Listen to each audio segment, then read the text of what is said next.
online. There we go. We're being recorded. Don't say anything you'll regret. And hopefully people at home can hear me. Brian, can I get a thumbs up if the sound is coming through? Good, good. Okay, so far so good in our new hybrid way of doing things. So it's my great pleasure to introduce tonight's speaker, who is Dr. Laura McLennan. And before I pass over to Laura for her talk, I just thought I'd tell you a little bit of her biography. So Laura has had quite an interesting interdisciplinary journey to this point. So Laura's joining us today from the University of Derby, where she's a lecturer in geoscience, but across the biosciences as well. And that reflects Laura's pathway. Actually, she did her first degree as a 4-year integrated master's in zoology, and that was at the University of Sheffield. And there she did a project with Charles Wellman, who's a former speaker to the section, some of you might remember, on Cretaceous dinoflagellates. Since then, you moved to Leicester to take up a PhD with Professor Mark Pennell on the micro-wear analysis of fossil and living sharks. So this is looking at very small textures on the teeth of sharks to establish their diet. So there you combined your zoological knowledge with application to deep time. And then since then, you've moved to Derby. You've been there since 2015 in your capacity as a lecturer. So tonight, you're going to talk to us about a different matter entirely to the ones I've mentioned so far, which is geology and geoheritage of Malta. So please bear with me while I pull up on screen your talk. So that requires several clicks of the mouse.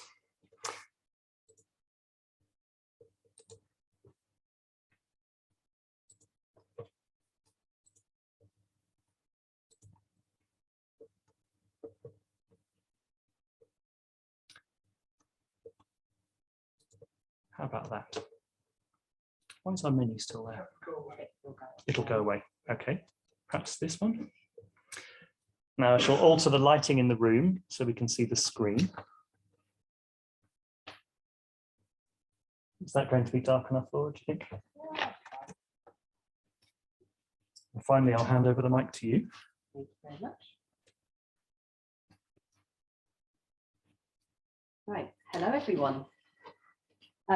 So going back to what Tom said, my background isn't in geology, so you can refrain from asking me geology related questions at the end. That'd be fantastic. I will do my best to answer anything that comes through. But yeah, I'm talking to you today about a completely different topic, and it's one that started when I moved to Derby. And it all came about really because when I started there, I was told, oh, by the way, next summer you're going to have 20 undergraduate students need to do mapping projects. Where do you want to take them? I was like, right, okay, you do know I'm not a geologist, right? It just so happened though that the year before I'd been out on holiday in Malta, and I'd seen actually how amazing the paleontology was out there. And I thought, well, actually, maybe I can take students out to Malta. For 4 weeks, it's cheaper to go out there than it is to rent a caravan down in Cornwall or up in Scotland. So we can entice students out to somewhere nice and sunny, and I get to visit them as well on the university expenses. So this is kind of where it all started. And then what, 7, 8 years on, I've still got students going out there now. So what I want to do today is briefly talk through the journey that's taking us to this Gozo Geoheritage Trail. It's an idea that sprung up from one of my students, and we've kind of built on it over the years, and it's something we're actually now trying to put into place and actually make happen. So it's quite an exciting project that's coming through. I'm also going to just briefly mention a little piece of research which explains why it's important to kind of engage the public in some of these geological subject areas. And then we'll go on to Gozo itself. I'll give you a very, very brief overview of the geology of the Maltese Islands, and then talk you through some of the proposed stops on the geotrail that we've put together. So really, this is a picture tour of Gozo with a few holiday snaps thrown in. So hopefully you'll enjoy it. So as far as where Malta is, if you're not familiar, it's in the central Mediterranean, just beneath the Isle of Sicily. So you've got it just down here. And Malta is a series of islands. You've got three main islands: Malta, Gozo, which is the second largest, Camino, which is the third largest. That's the last one, which is inhabited. And then there's a scattering of other smaller uninhabited islands as well. And most of the research that we've done out there has been focused on Gozo. It's less built up, it is a lot more rural, and access around is absolutely fantastic if you've never been there before. So, as I said, this all started with a student project. So I took 6 students out initially in the first year to Gozo. I had 4 of them working on Gozo itself, and I had 2 students over on Camino. And the students who were over on Gozo were looking at some really fantastic sites. They absolutely I loved their time out there. There's such a range of things, from archaeology through to geology, paleontology, modern biology, zoology. And the students were able to build on ideas and incorporate lots of different topics into their projects.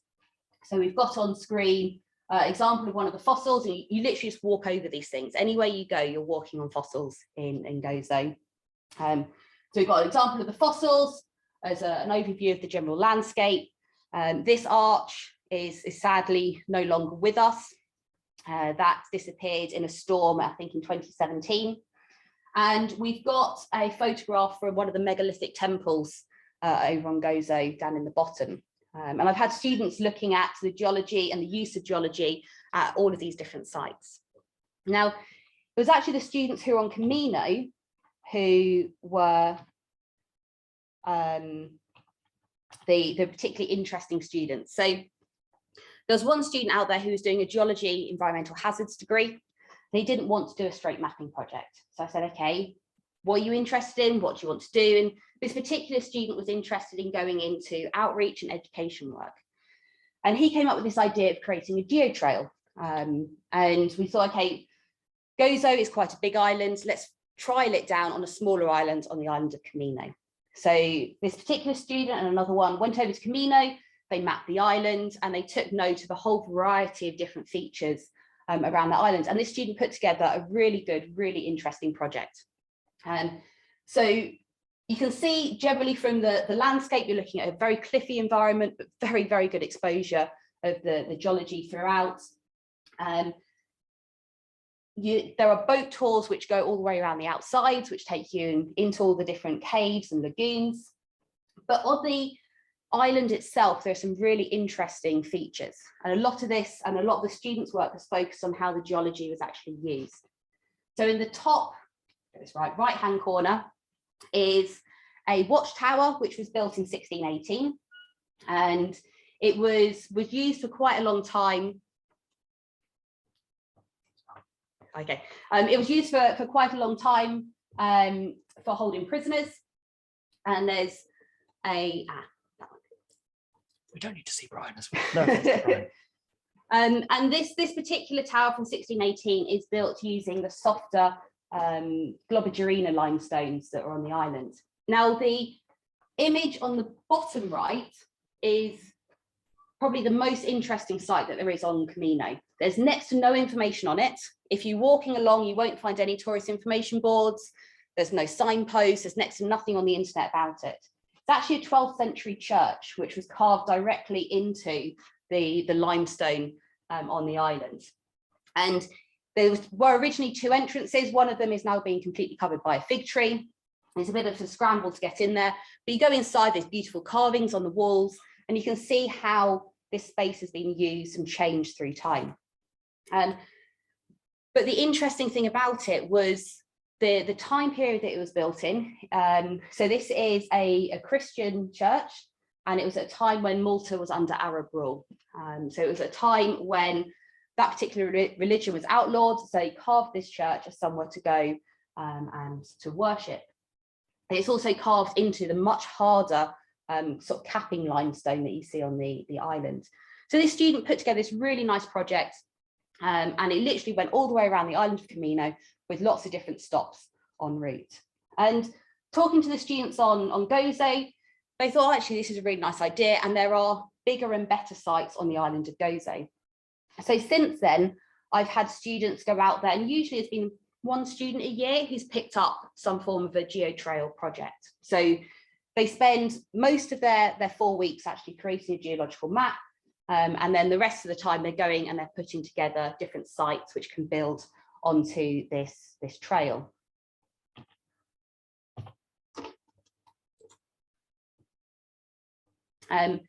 And there are some really, really incredible things around on the island of Gozo. If you're just walking around, you stumble across them without realizing. And I've had out there now 20, 30 odd students over the course of 7 years, thousands of hours of field work. And they've managed to map and cover pretty much the entirety of the island of Gozo. And between them, they've picked out some of the key locations where they think you could put a tourist information sign and draw the public into some of the amazing things about the geology, the paleontology, and the use of geology on the islands. So when I say that they've covered pretty much all of Gozo, this is a geological map of Gozo. The hashed area is the only area we're yet to map. So most of our students have been focused over on western side and this sort of around the southern side. But we have had students going right over to the east, and there's so many interesting geological features there, and none of this is spoken about. It's very difficult to find any information about it, either on the internet, in guidebooks. It's just completely skipped over. And if you talk to the locals out there, most people don't know what they're looking at. It's really a shame. There are beauty spots which people go to because there's very nice views, but that's as far as that interest goes. So we started putting together these geotrails, and one of the questions which constantly came up was, why should the public care? Like, why do you want to engage the public in geology? Why do you want to try and get people interested in the kind of their history of the island? And really, well, there's multiple reasons. One, because it's amazing. Personally, I never knew about geology when I was at school. It wasn't something I covered at home. It wasn't a subject which was brought up at school, and it wasn't really something I had exposure to until I started my PhD. And even just within the last few years of being in the subject area, I've noticed massive changes in the subject, massive changes in the interest within the subject. And I think some of the facts around student enrolments at university are actually quite alarming. So if you go back to the 1980s, there were around about 4,000 students taking A-level geology. By 2019, we're down to 1,250. That's a pretty big drop. And if you consider that not all of those students will go on to university, not all of those will go on to study geology, then you're starting to limit your numbers. So the decline from 2014 to 2020 is around about a 43% decline in student applications to universities in 6 years. And that trend is something which is continuing. As a result, a lot of geoscience departments are being closed down. The department at Derby was one of those that closed in 2020, and we're teaching out now. But there are huge numbers of them all around the world and in the UK. And if departments haven't closed, a lot of them are being forced to change what they're actually teaching, which is a huge shame, because you're ending up with degree programs which don't cover the breadth of the subject area anymore. And like I said, this isn't just a UK thing, it is a worldwide thing. So the fact I found 7 out of 21 Australian geoscience departments were closed or severely reduced since 2020. So that's a huge number on the other side of the world. And we started to, as a department, have a bit of a think about this, because we were hit quite hard. One of the reasons they closed our programme was a lack of student numbers and a supposed lack of interest in the subject area. And what came back to us time and time again was this comment that geology and geoscience are seen as a dirty science. Everyone's interested in making the world very green and very clean. And what are you going to do with geology?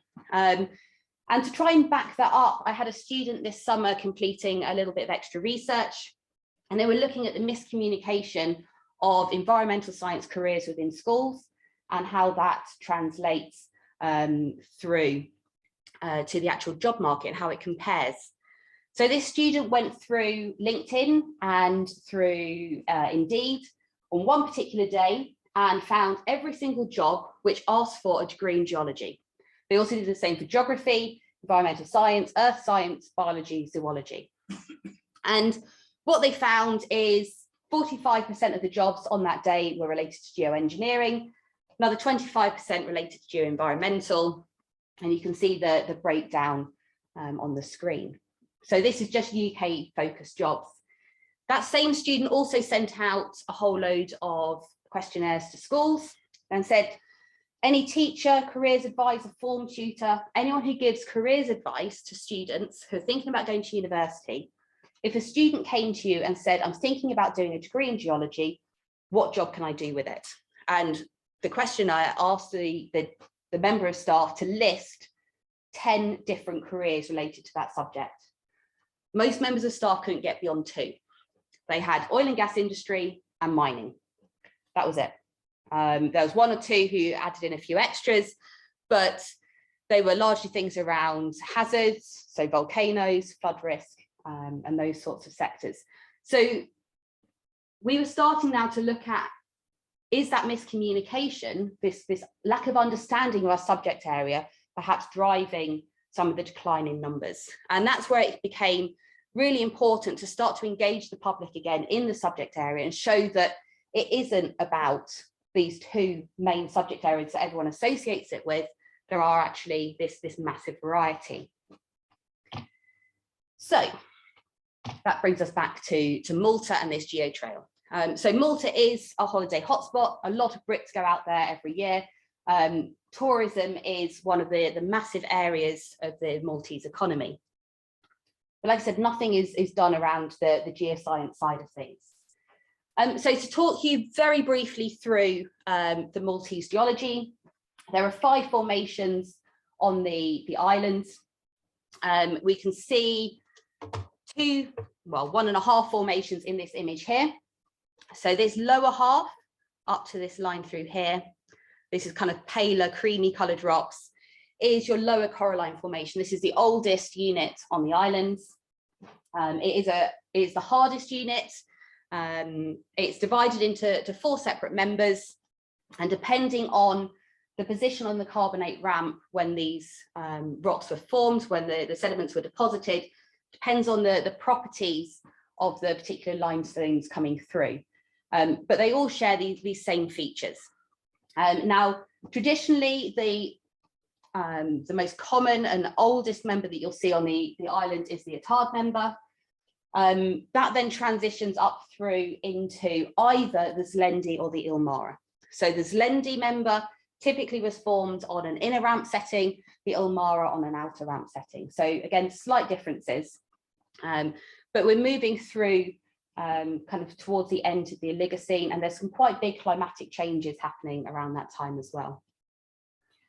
That transitions into your lower Globigerina, which is part of your Globigerina limestone formation. And this is a very distinctly different limestone. It's very pale yellow. It's much softer. It is packed with fossils. I would say both of these formations are very fossil rich. But you see them very, very easily within the lower glob. They're not as broken up. You don't have the big storm events which are associated with the end of the Oligocene and the Zlendi member. So you move through into this yellow limestone, which is your lower glob unit. Above that sits the middle Globigerina member, which is a much more marly unit. It's much finer, and it's pretty much pure white in most places. Brilliant place to go and map. You can map by colour. It's great. That middle glob unit is pretty much devoid of fossils. It's very, very distinctive. One of the ways that a lot of my students go up to check whether it's middle glob or whether it's just a staining is to give the rock a kick. If it's soft enough and they don't stub their toe, they know it's middle glob. There are a few phosphatic sort of hard ground units in there, and just beneath each of those hard grounds, there is a lot of biodiversation, but it's very isolated. And then beyond that, this is a pretty fossil poor unit. Above that, you can see the transition back into a yellow limestone, which is your upper glob. This weathers sort of much more jaggedly, is that a word? Compared to your middle and your lower glob. The weathering of those tends to be very, very smooth. The upper glob is that little bit harder. Fossils are starting to come back through, but they're not quite there yet. So they're starting to recover from whatever happened in that middle glob depositional phase. So that's your Globigerina limestones. They hit the middle Miocene. Then you move up into your blue clay, which is this next unit here, as part of this conical structure. That has two members within it, which are unconformable. Majority is this lower unit here. The blue clay is basically a carbonate-rich clay. It's a kind of a creamy grey, slightly blue colour, and it's pretty rare on the island. It's very easily eroded, and most of it has been washed down into valleys, which have now been covered by agriculture. So if you see lots of trees and plants and fields full of crops, you know you're looking at blue clay. The upper unit becomes much more pebbly. It's still very clay rich, but is much more pebbly. What's missing from this sequence is the green sands.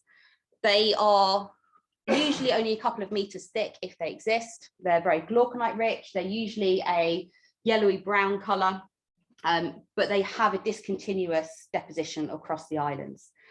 So most people tend to kind of ignore the green sand. And then the upper unit is your upper coralline limestone. So the upper coralline limestone is very, very similar to the lower coralline limestone. It's just happening at a very different time period, and the fossils contained within it are very different. Other than that, a lot of the physical properties of each of the members are mirrors of their earlier counterparts. So we're seeing changes in environmental condition from quite shallow waters when the coralline limestones were being deposited, gradually moving through deeper waters. Temperatures are changing, and then we're moving back with cooling temperatures again and shallowing as we get back to the upper coralline. So as far as the geology on Gozo, typically what you're looking at is your lower coralline, your Globigerina formations, and little bits of blue clay. There are smatterings of the upper coralline formation in the east of the island, but most of the island is your Globigerina limestones. The Camino, where the student first did that geotrail project, is pretty much all upper coralline. So it's a very, very different set of geology out there. It's much harder. So that's why I'm going to leave the geology. It is, like I said, to go out there, even as a non-geologist, it's very easy to see the differences between each of these different rock units. And what makes the location particularly nice is you start to feed in information even to a member of the public who doesn't know anything about the subject, and they can immediately see the differences, and they can start to understand how people have pieced together different pieces of evidence to reconstruct an ancient environment or work out what the climate was like. So the geology out there definitely helps. Now, as far as the proposed trail, ignore the numbers on there, because this was a figure used from a previous presentation. But the proposed trail that we've put together uses an existing walking route or a coastal walking route around the island of Gozo. It's used every year by thousands of people. It's very, very popular. And the paths are pretty good. They're marked well, albeit just by blobs of spray paint. But that's pretty much all the information there is. There's a couple of places, particularly near some of the larger towns, where there's a few information boards. But as you're walking around, you're very much left in the wilderness and in the environment. And what we're proposing is that we can put up snippets of information, different topics as you go around, which relate to the landscape, which people can easily visualize when they're there. And it will be topics which draw people in. So from a young age, most kids are interested in paleontology. If you start throwing in there things like pirates and tsunamis, mythical sea monsters, which is one of the things we're going to come on to later, you start to grab people's interest. And part of the idea is to capture the interest while people are still young, but also to provide little tasks and challenges for people as they go around. So particularly related to the paleontology, you can talk about changing biotas, you can talk about changing environments, but set people the challenge of looking for a particular fossil. There are so many out there, I can guarantee it won't take them very long to actually find the one you're looking for.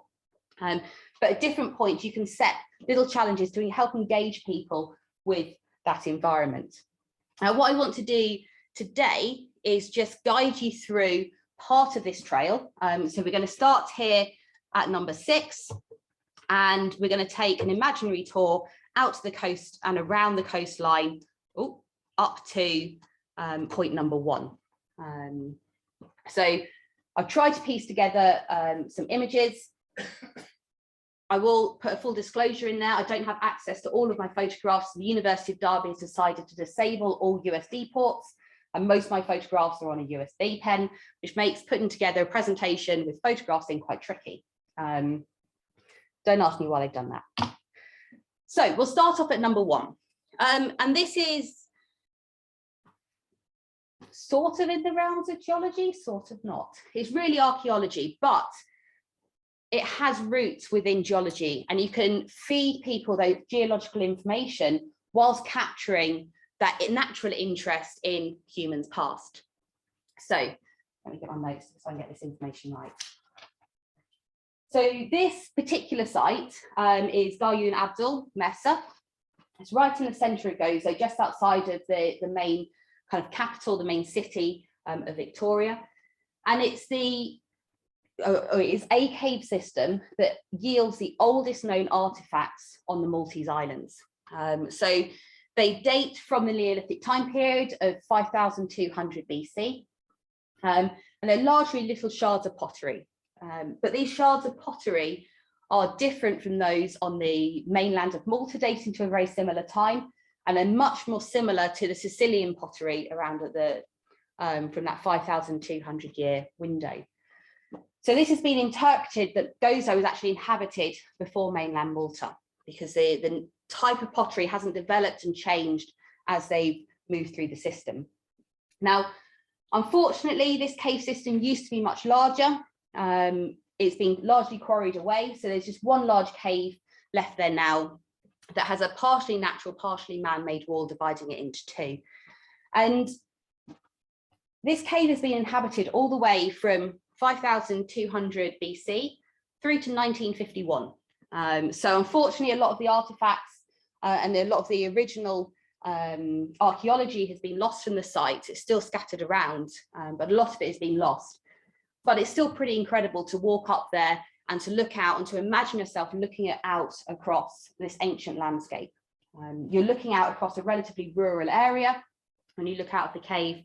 And this idea that you're really going back in time to some of the first roots of humans inhabiting the island of Gozo is really something that's quite special. Now, to feed in the geology to that, these caves are inland caves. They're in the centre of Gozo, and they formed as waters drained down through the porous upper coralline, and it's met this impermeable layer of the blue clay underneath. And there's a natural spring line which has built up along there. And the dissolution of the upper coralline units has created these vast cave systems.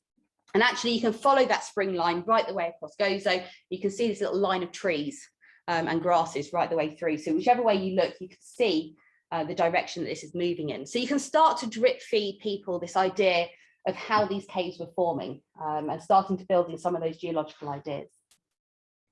Now, as you move out from those particular caves, you're walking across inland, a relatively rural landscape. We are sitting on blue clay, as you can see. It's relatively green in this area. They're doing a fair amount of farming. You hit a few quarries. These are very, very familiar on Gozo and on mainland Malta. One of the things that's really nice out there is the architecture. So if you go back and you look at the megalithic temples and look at a lot of the ancient structures, they're built out of the lower coralline, much harder limestone units. Modern houses, anything from sort of Roman, post-Roman, you can actually tell the differences of when these different buildings were built based on the types of rock which are being used, and the techniques which have been used to build them. So pretty much everywhere you go on Malta, on Gozo today, your houses are this pale sandy yellow colour of your lower Globigerina limestone. It's much softer, much easier to work with. If you go back to the megalithic temples, like I said, it was reversed. So the main building stone was the lower coralline, and they used this softer stone for all the decorative ornaments around arches and altars and things like that. So you'll walk past a few quarries, and then as you start to get out towards the coastline, you get some really magnificent views. But you can see that green colour, which was associated with the blue clay, is starting to disappear. And we're starting to get into something which is much more Mediterranean in feel. So we've now walked straight out to the coastline. We're about to turn north. And as you turn north, you start looking up that western coastline. And that's bringing us up towards our next stop. So there are various points in between that you could stop and draw attention to. But our next stop for today is going to be this rock here. So this is Fungus Rock. It's a 60-metre tall section of rock which has been left behind as part of a collapsed rim of a sinkhole. And again, this is going back more into the history than the geology. But again, it's capturing people's interest. It's showing how the geology is used in different ways. So fungus rock was very important back in the 17th and 18th centuries. There was a particular plant which was growing on there. As you can see from the screen, it looks a bit like a fungus. It isn't a fungus, it is a parasitic plant. But back in the 17th and 18th centuries, it was believed to have these magical medicinal powers. So it was used to treat wounds of soldiers, dysentery, and then it was used as a healing draught given to monarchs and anyone of any importance which visited the islands. From all accounts, it was pretty disgusting. The smell from it is horrific. And the concoction which comes out of it is blood red. So quite why anyone would want to drink that is a little bit beyond me. But it was very widely used. And by the early to mid 18th century, so much of this plant had been picked that it had become incredibly rare. Now, the reason fungus rock was important was at the time, it was believed this was the only place that plant grew. So it hit the mid 18th century, and the people who were in charge of Gozo at the time started putting up sentries around. They were protecting the rock. It was guarded to ridiculously high levels, to the extent that they actually went out and they artificially smoothed the side of the rock so people couldn't get hand and footholds to climb up to illegally harvest this particular plant. And they built this really rickety cable car which went across from the mainland across to this fungus rock. Now, obviously, as time has gone on, people have realized that it really doesn't have any magical powers. It is just a plant. And they've also found that it's not endemic to fungus rock either. It's found on various islands throughout the Mediterranean, and it's found elsewhere on the Maltese Isles. Although where it is found is on cliff faces and very inaccessible places. So it is still pretty rare and it's still very hard to find. But what was interesting with this particular unit, so I said it's 60 meters tall, but there are, again, features in there you can draw people into with geology. You can capture their interest with the history, and then you can explain a little bit about the features and the structure of that particular rock coming through. Now, this rock was guarded for 300 years. It was protected. It's still protected today, not because of a plant, but because of a lizard. So the legacy still goes on. Today it's a nature reserve and no one's really allowed to go over there. Now, the next stop is only a little bit further up the coast. So we can see fungus rock here. And this brings again into capturing the public's interest and imagination. So there is a legend on Gozo that there was a sea serpent that got very angry with the people of Gozo, and it rose up and it bit the side of the island, and it's left these semicircular bite marks all up the western coast. Now, to aid with that, that story, 100+ years ago, shark's teeth, particularly megalodon teeth, used to be incredibly common on the islands. If you go and look in pretty much any collection in the UK and you start rummaging through the drawers and you start looking at megalodon teeth, there are hundreds of these things and a lot of them come from Malta. So these were incredibly common. Today they are much, much rarer. So to give you an idea of how much rarer, so I've estimated that the students have been out in the field for around 5,000 hours over 7 years, and we found one tooth. So even though there's a no collection policy these days, a lot of those kind of really enigmatic fossils have disappeared.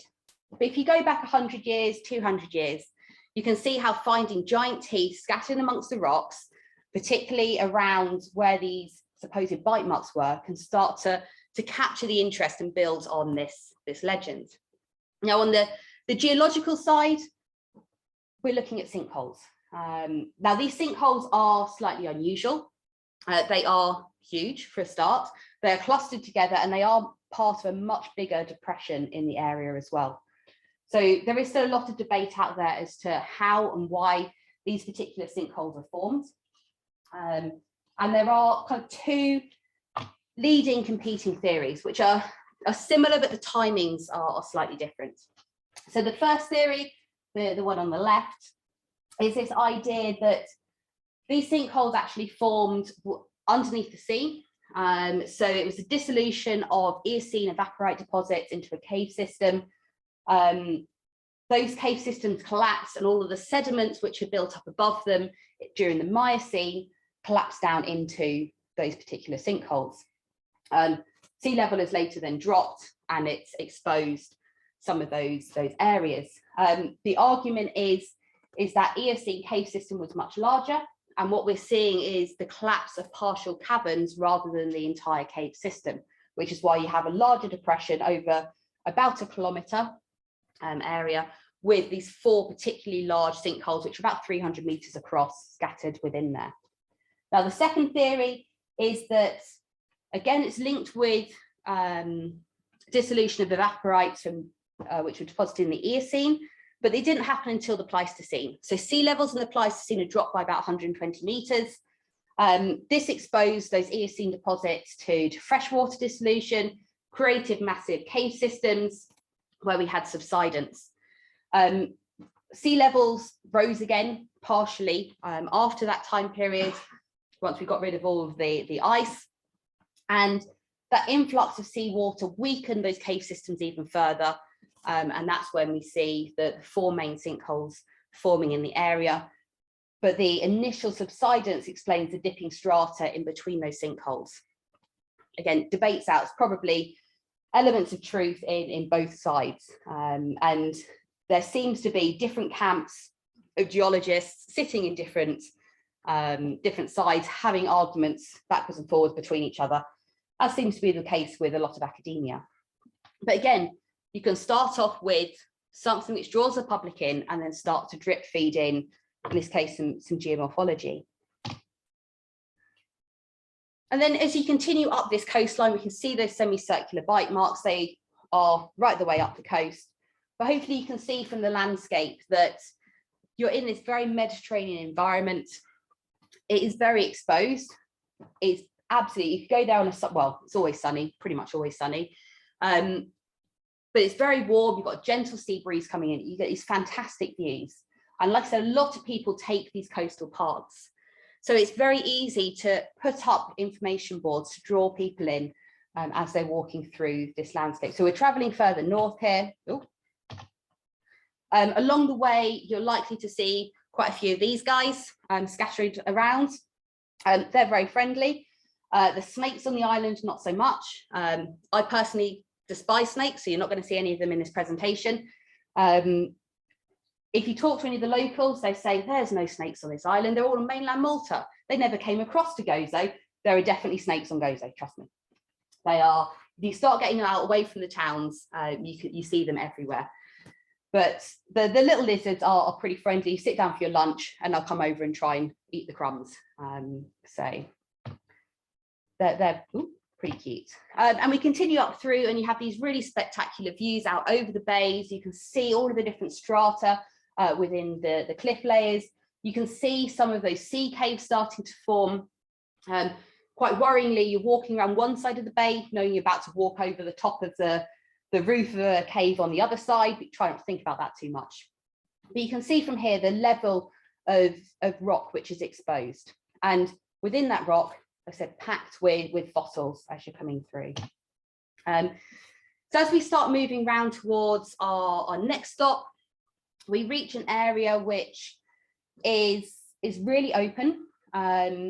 It's pretty much a free rein zone. A lot of people go up there on mountain bikes, but you have these beautiful kind of undulating clifftop walks which run through. And that brings us through to this idea of changing biotas and getting people to think about the different fossils which you can find in the different rock units. Because as you're walking along this particular coastline, you're gradually walking from one unit to another. You can see the colour changes as you're walking over them, and you can see the fossil changes coming through as well. So what we've got here is a relatively complicated diagram. We've got sea level represented by the wiggly lines. So low sea level is when it's at the bottom, high sea level at the top, representative fossils coming through, some evidence of biotubation, but we have here the lower coralline unit, lower glob, middle glob, upper glob, and upper coralline. And even from that diagram, you can see that there's quite stark changes in the fossils which you find. So the lower coralline unit is very heavily associated with corals and with echinoids, particularly Scutella echinoids. And towards the top of the lower coralline unit, you find vast storm beds of these units. They're regularly referred to as the Scutella bed. That is a misconception. There are multiple beds or multiple Scutella beds, but in literature it's usually only referred to as one. But quite abruptly, as you move from this lower coralline into your lower glob unit, where it turns that lighter sandy yellow, those echinoids rapidly decrease in abundance. The Scutellas completely disappear, and all of a sudden you're getting a bivalve dominated assemblage. And bivalves are something that anyone who's been to the beach and picked up seashells is going to start to recognize. It's something they can associate with, and it's very easy for people to go around and go, oh yeah, that's a shell, I know what that is. And when I say that you're literally walking over them, you're walking over a landscape like this. I mean, you've got 1, 2, 3, 4, 5, 6, 7, another one there, 8 shells all in one image. And the whole floor is scattered along these lines. As you then move into your middle glob, the species richness, the species density massively drops off. So we've had high species richness and density for the lower coralline and lower Globigerina units. Move into the middle glob, you find next to no fossils. So to give you an idea of what next to no fossils means, over 1 kilometre square area, the students found 300 fossils. That was it. In those other areas, you find 300 fossils in a few hundred meters. So there's a very, very rapid change coming through. And again, we've got a change in the biota. So you're looking at a lot of the pectin shells from the lower glob have been replaced by flabellipectin bivalves, and Schizasta echinoids have come back and are representing echinoids. But like I said, we are in very, very low numbers throughout this unit. The only thing which is really a main indicator of any form of life in this unit is the biotubation that occurs just beneath those phosphatized hard grounds. Otherwise, it's a pretty barren unit that comes through. As you then move through into your upper glob unit, we can see sea levels started to drop, temperatures are still really high. We're hitting around that mid-Miocene climactic optimum at the moment. So we know there's a lot of environmental changes going on. We know sea levels changing, we know there's ocean anoxia, we know that there's a lot of ocean acidification as well. That's probably explaining that biotic change. But we're starting to recover from that as you go into the upper glob unit. We see the return of pectin bivalves, we see gastropods mainly appearing for the first time. That biotubation has disappeared, which no one's really quite sure about. There's a few pockets of it early on in the lower glob unit, but as you move through, that's disappeared. And like I said, you're starting to see a pickup in that species richness and species diversity. But then it's not until you hit your upper coralline unit where you really start to see that diversity picking up again. So it's never returned to the same levels as your lower coralline unit, your lower glob, but that diversity is much wider. And we're seeing echinoids coming through as the dominant fauna again. So echinoids are dominant in the much cooler, shallower waters. As soon as it starts to warm up, waters get that little bit deeper, then we're seeing the bivalves taking over. And we're also seeing corals coming back in your upper coralline unit, a wider variety of gastropods coming through, and bryozoans are coming back as well. So as you move through each of these different units, you can easily put up a picture and say, go and find this fossil, and then explain what it is. Explain about the changing biotas, explain about the changing environments, the changing climates. There's so much that you can draw people in with. And then as we're continuing now along the north coast, largely you're walking on your Globigerina formations, but there are these river cut channels, sea cut channels, which move inland, which cut down through the coralline, lower coralline units, and create these really nice little swimming havens. But also a lot of these places have steps which cut down the side of them. So it's one of the key places I tell students to go and take a stratigraphical log, because you're still on some steps, you can just walk your way down through it. But again, you can see the changes, you can see the beds and the systems coming through. And it's so peaceful up there. Next to no one goes up to these locations. We've got another little chap here who was found in between a couple of rocks. We found a chameleon out there a few years ago. I never thought I'd see one of them in the wild. And then as we continue along the north coast, we reach this particular location. So we drop down towards sea level, and suddenly you're hit by these strange carved out structures which continue over about 1 kilometer's distance. And these are salt pans. Some of them are ancient, some of them are much more modern. The oldest ones date back to the Roman times. And these particular ones are up at this edge here. And this hole, these are up right on top of a cliff. And in Roman times, they've carved out a hole so they could lower a device down to bring seawater up to fill up these salt pans. And as time's gone on, these salt pans have extended down this coastline. I know it's not overly clear, but these kind of bluey grey tinge all the way along this coastline are salt pans right the way along. And these salt pans are still in use today, even the Roman ones.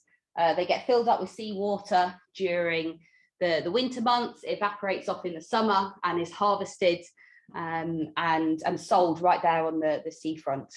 So again, it's looking at the use of geology through time. So the older salt pan units were carved into the much softer rocks, which were around on the area. As they've had to expand and modern technologies come in, they started to be able to use the slightly harder rocks and expand that salt pan area. But it's pretty amazing just walking along there, seeing people working something or such a traditional craft and being able to, you can literally just walk and zigzag in between all of them, no one minds. And then as you reach the end of those salt pans, you get met with this slightly bizarre structure. I have to admit, the first time I went out there, I was looking at it going, what on earth is going on here? So this is a photograph you saw from the beginning when I was talking about the geology, and it cuts up through numerous layers. And this is just the harder capstone at the top, and everything is just gradually eroding out. But these sorts of features are scattered right the way along the coastline. It's something which comes in and it captures people's imagination, it captures their attention, and it makes it such a good place to host one of these geotrail areas. So I know it's a whistle-stop tour, but I've taken you, like I said, from point 6, we've gone out around the coast. Those salt pans were then up along this coastline here, and we finished here. Now, if you were to continue round, there's a whole host of different things that you could put in. So any form of paleo-environmental reconstruction, get people to imagine what that seabed used to look like, what the environment was like, what the climate was like at the time. There was a massive tsunami in 1693 that you can still see evidence of. Take people down there, talk to them about natural hazards, talk to them about earthquakes and the rifting systems which surround Malta. There is a sinkhole just along from those first caves that we visited, which again has an interesting story. It's a massive inland sinkhole where the whole village is down at the bottom of the sinkhole, and there is a church left precariously perched on the edge. And the story is that God was displeased one day and he struck the island, and he struck the village, and it sunk down into hell, into this sinkhole. If you travel around the north, you hit Calypso's cave. So this is supposedly where Calypso stayed through part of that mythology. You've got arch formations, mesa formations, sea cave, land cave formations you can discuss. The Zwini rock we've just seen. There is hydroelectric power coming on through. You can talk to them about geoenergy sources. There's earthquake monitoring systems right across the islands that you can walk up to and have a look around. Again, fossil hunting, pirates with the sea caves, the quarries, the geology as a resource, the different quarrying techniques. There's so many different things that you can use to show people that geoscience isn't just oil and gas and mining. That actually it has really broad implications. It fits into climate change, it fits into natural hazards, it fits into geoengineering and the environment, and it crosses over into our history, into biology, zoology, the environment, geography. So we're hoping that we're going to develop this project further. We've been in discussion with the University of Malta. We've got several people there who are on board, and we're trying to push this forward as something we can actually get up and running. So I do just have to thank all of my students which have gone out there, because this is all their work.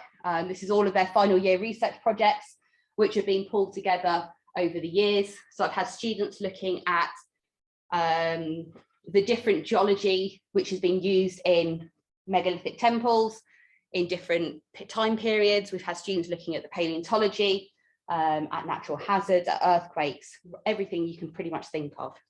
I particularly want to thank Brett Martin, who's my current PhD student, who did his undergraduate project out on Malta and has then continued that on into his PhD.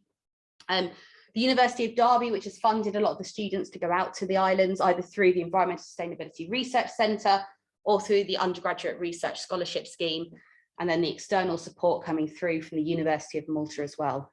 So through the pandemic, we weren't able to go out there, but they were sending samples over to us for our students to look at. So they've been a massive help to continue this through. So I'm going to leave it there. I have no idea on timing, but if you've got any questions, or you want to know where you want to book your next hotel, then I'm more than happy to try and answer those. But yeah, thank you very much.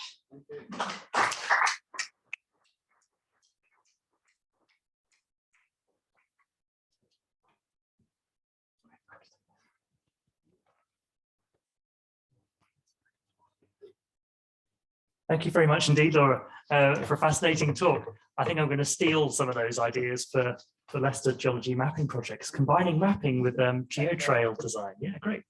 I'm going to do that. Right, so I'm going to return, stop screen sharing, return so you can see our audience online as well. Please do put any questions in the chat feature and I'll endeavour to read them out. Do we have any questions here in the room for Laura? One right at the back. Hello, this is a non-geological question. What time of year were you going out there, or was it all sorts of time? The students used to go out sort of mid-June to mid-July. In recent years, with the changes in timetables, they've been going out pretty much through the entirety of July. It is warm. Yeah. I think the students went out there beginning of July this year and were instantly into 40-degree heat. They're into a heat wave that even the locals were saying was pretty bad. But if you can persuade people to go out early in the morning, over lunchtime, sit at a nice cafe overlooking a nice harbour somewhere, damping your feet in the water, and then go out again in the afternoon, it's a very nice place to go. But yeah, no, it can be very warm. I have been out there in September and it's absolutely beautiful at that time. It's a much more comfortable temperature to work in. Fascinating talk. Thank you. Oh, yes. Yes, please, over here. Yeah. These salt pans, are they lined to make them impermeable? No. Can I just repeat? Yeah. Sorry, the question was about the salt pans. Are they lined to make them impermeable, or are they cut straight into that porous-looking rock? Yeah, no, they're carved straight into the rock. So I don't know whether that helps with part of that evaporative process, and whether it aids. I mean, it's pretty warm up there, and everything evaporates so quickly anyway. But no, it's straight into the rock, and it's the same technique which has been used, like I said, since Roman times. The only difference is the shape of the sinkholes which are carved. Well, I think we have one over here. On the photograph used to basically put on that, you appear to show a very fine example of an unconformity. Yeah. Is it an unconformity? Would you like to say whereabouts in the sequence? So that photograph, which was submitted with the abstract, is taken from the island of Camino. So everything in the literature about Camino is that you're working up through this relatively conformable upper coralline sequence. But yeah, as you say, there's definitely a lot more that needs to be done on that island.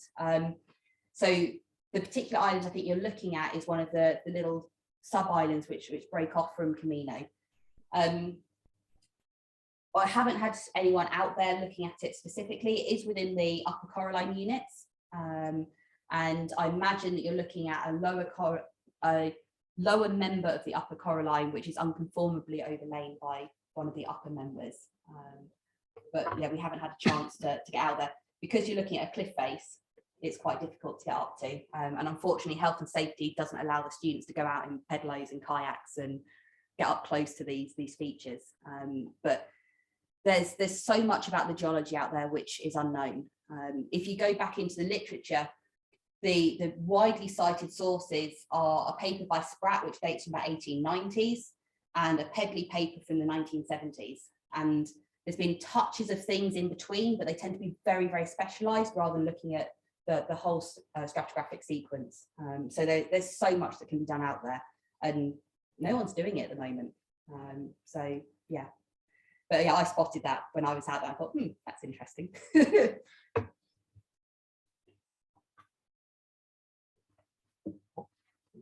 I've heard of something called the Messinian salinity crisis, Yeah. which I presume Messinian time, which I noticed was right at the very top of the particular theme that UT Yeah. Gozo, or was that for the whole of Malta? That's for the whole of Malta.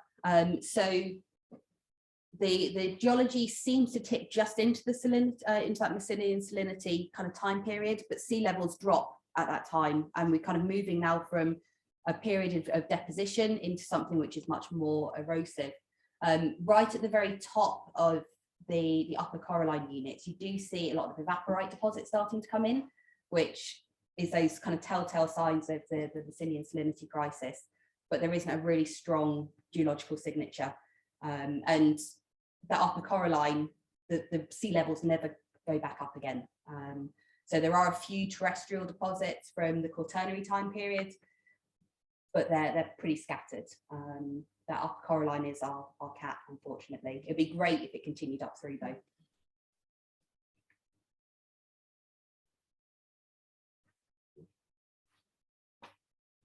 We talked about the early presumably there are sediment infills in some of these cave systems, and presumably there are sort of green cube colonies. Sediments there, have they been found at all? What are they? So they have dug down through these caves. There's a sister cave over on mainland Malta, which dates to a very similar time period from the one I spoke about on Gozo. And there are a lot more artifacts which have been found on there. They find evidence not of humans, but of pygmy elephants and some other animals which are associated with the Quaternary time periods. But as far as human evidence goes, the evidence that we have from that cave on Gozo seems to be the earliest that we can find from the area. So if you're looking at terrestrial deposits, the chance of fossilization is pretty slim anyway. I know even if you're in a cave. So the fact that we're finding a few bones starts to tell a little bit of a picture, but there's a good chance that we didn't have early humans over on the islands. So perhaps just that was a bit too remote, and until that 5,200 years ago, that move across from Sicily. But yeah, no, as far as I know, they have dug right the way down through those caves, and they've pretty much extracted everything they can from them. Like I said, from the Gozo cave and the sister cave over on mainland Malta.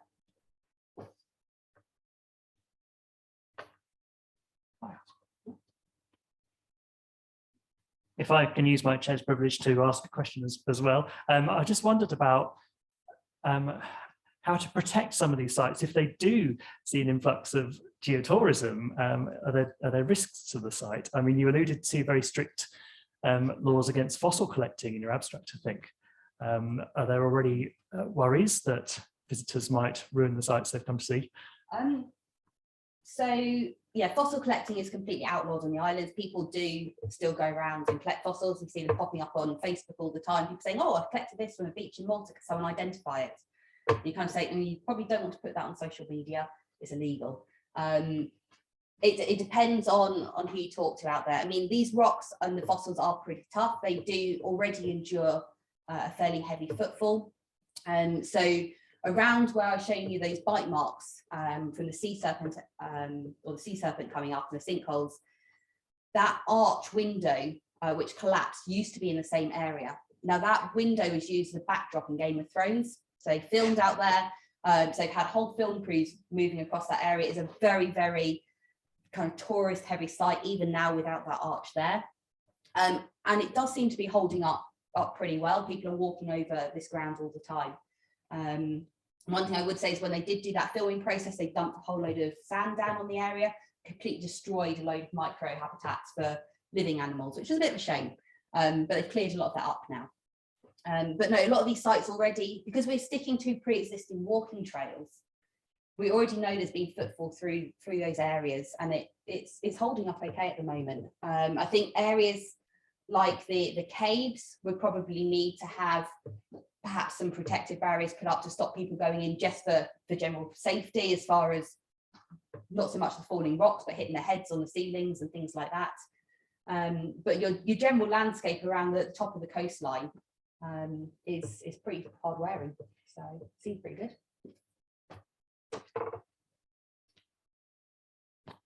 Right, lovely. Thank you very much indeed, Laura. Now, I can't see any questions in the chat online.